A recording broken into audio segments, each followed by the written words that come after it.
Sir, I got $80,000 for 4A, 4B. Your sister's out of order. Your sister's out of order. Sit your sister down. Sit your sister down.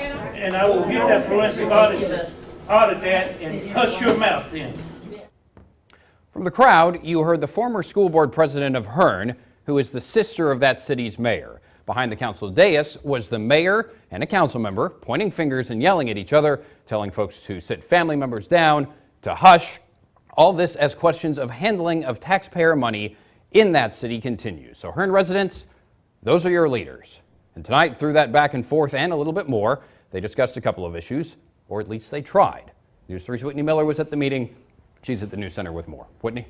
Well, Steve, one item on the agenda was whether or not to keep a grant the city of Hearne was awarded worth $350,000. That money would have been used to help build a $2 million civic center.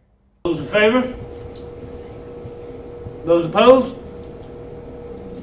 No action. And so what does that mean?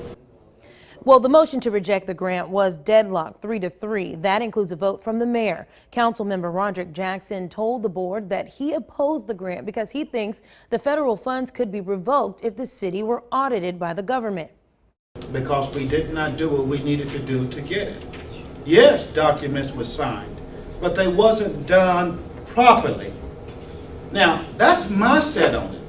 I know this for a fact. I don't care which way you all go and do.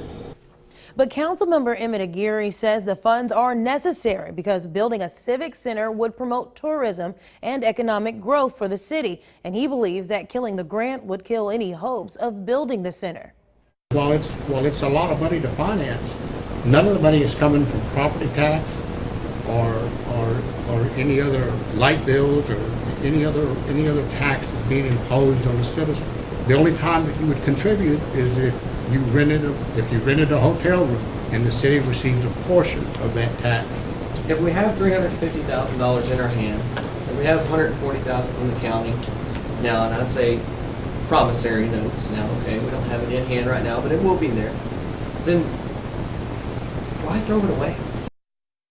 Now, some residents told me off camera that they would want a civic center if they knew it could be maintained financially once it was built. Others shouted out during the meeting their support for the center. Beyond that, the search continues for a permanent city manager. At the beginning of the meeting, council members named the 15 candidates they hope to interview starting August 2nd. One of those people is the current interim city manager, John Nairn. For now, live in the news center, Whitney Miller, News 3. All right, Whitney, thank you very much.